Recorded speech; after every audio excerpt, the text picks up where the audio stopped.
Halo Sobat Asik. Terdiri dari ribuan pulau, membuat Indonesia memiliki beragam destinasi yang menarik untuk dieksplor. Salah satunya adalah Pulau Sumatera yang terkenal dengan pemandangan alam yang memukau. Gak cuma pegunungan, banyak pula danau yang indah. Namun nih Sob, di balik keindahan danau di Sumatera tersebut, ternyata terdapat cerita mistis yang bikin bulu kuduk merinding. Salah satunya Danau Maninjau ini yang terletak di Kecamatan Tanjung Raya, Kabupaten Agam, Provinsi Sumatera Barat. Danau ini terletak sekitar 140 km sebelah utara dari Kota Padang. Jarak lainnya, yakni 36 km dari Kota Bukit Tinggi, 27 km dari Lubuk Basung, Kabupaten Agam. Well, meski sudah dikenal ke seluruh penjuru Nusantara, belum ada yang mampu menjelaskan asal-usul dari Danau Maninjau secara ilmiah. Gak heran, banyak berkembang mitos atau cerita rakyat tentang sejarah dari Danau Maninjau ini.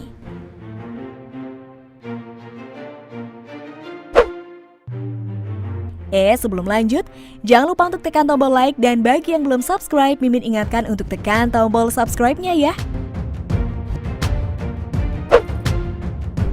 Dalam sejarahnya Sob, Danau Maninjau punya ikatan yang erat dengan Gunung Tinjau. Masyarakat sekitar percaya bahwa danau ini bisa terbentuk akibat letusan Gunung Tinjau jutaan tahun yang lalu.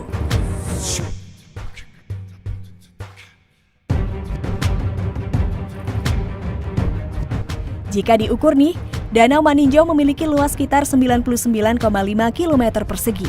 Jadi bisa dibayangkan seberapa besar Gunung Tinjau sebelum pada akhirnya meletus. Dengan status danau vulkanik, belum ada yang dapat memastikan secara ilmiah kalau danau ini merupakan hasil letusan Gunung Tinjau yang dimaksud. Akan tetapi Sob, keberadaan gunung tersebut masih sering dipantau. Meski statusnya mati, Gunung Tinjau bisa saja berubah aktif. Lantaran secara ilmiah masih menjadi misteri, legenda rakyat yang ada pada akhirnya menguasai kisah asal-usul dari Danau Maninjau. Salah satu yang paling tersohor adalah kisah Bujang 9. Alkisah, di sebuah daerah di Sumatera Barat ada sebuah gunung berapi yang amat tinggi bernama Gunung Tinjau. Di puncaknya terdapat sebuah kawah yang luas, dan di kakinya terdapat beberapa perkampungan. Penduduknya hidup makmur dan sejahtera, karena mereka sangat rajin bertani. Di samping itu tanah yang ada di sekitar Gunung Tinjau amat subur, karena sering mendapatkan pupuk alami berupa abu gunung. Di salah satu perkampungan di kaki Gunung Tinjau itu tinggal 10 orang bersaudara yang terdiri dari 9 lelaki dan 1 perempuan. Penduduk sekitar biasa memanggil mereka Bujang 9. Ke-10 orang bersaudara tersebut adalah Kukuban, Kudun, Bayua, Malintang, Galapuang, Balok, Batang, Bayang, dan lelaki termuda bernama Kaciak. Sementara adik mereka yang paling bungsu adalah seorang perempuan bernama Siti Rasani, akrab dipanggil Sani. Kedua orang tua mereka sudah lama meninggal, sehingga Kukuban sebagai anak sulung menjadi kepala rumah tangga, semua keputusan ada di tangannya. Bujang 9 punya seorang paman yang baik hati bernama Datuk Limbatang, dan ia punya seorang anak lelaki yang ganteng bernama Giran. Karena sering ketemuan, Sani dan Giran akhirnya jatuh hati. Datuk Limbatang juga tak keberatan dengan hubungan mereka dan ia malah ingin menikahkan kedua sejoli ini.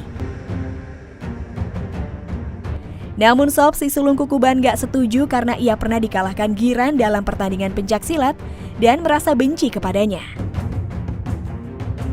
Suatu hari Giran dan Sani bertemu secara diam-diam karena Sani tak ingin membuat kakaknya tersinggung. Tapi Kukuban menguntit Sani dari belakang dan menuduh mereka telah melakukan perbuatan tak senonoh. Para warga pun percaya akan hasutan Kukuban dan mereka mengarak Giran dan Sani untuk dilemparkan ke kawah panas Gunung Sitinjau sebagai hukuman. Sebelum dilemparkan ke kawah, Giran mengucap sumpah, "Ya Allah, biarkan tubuh kami hancur jika kami bersalah. Tapi kalau kami tak bersalah, ubahlah Bujang 9 menjadi ikan." Nah Sob, doa dari Giran pun diijabah. Setelah pasangan kekasih ini melompat ke dalam kawah, Gunung Tinjau pun meletus dengan hebatnya dan laharnya menghancurkan apapun yang dilewatinya. Semua orang berusaha untuk menyelamatkan diri. Namun naas nasib mereka, letusan Gunung Tinjau semakin dahsyat hingga gunung itu luluh lantak. Tak seorang pun yang selamat. Bekas letusan Gunung Tinjau berubah menjadi Danau Maninjau dan di sanalah Bujang 9 hidup sebagai 9 ekor ikan.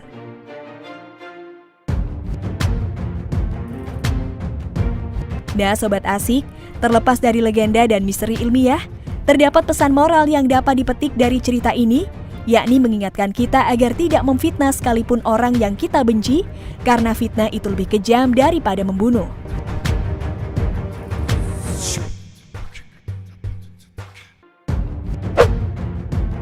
Bagaimana menurut pendapat Sobat Asik? Jangan lupa untuk tulis komentar kalian di bawah ini.